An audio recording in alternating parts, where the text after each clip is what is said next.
এই মিষ্টি সুন্দর কালারের গোলাপটা আবারও ফুটছে।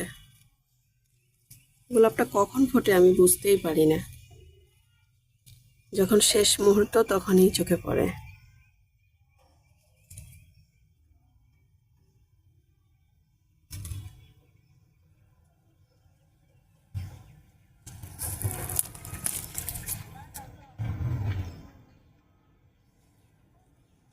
খুব সুন্দর মিষ্টি একটা কালার।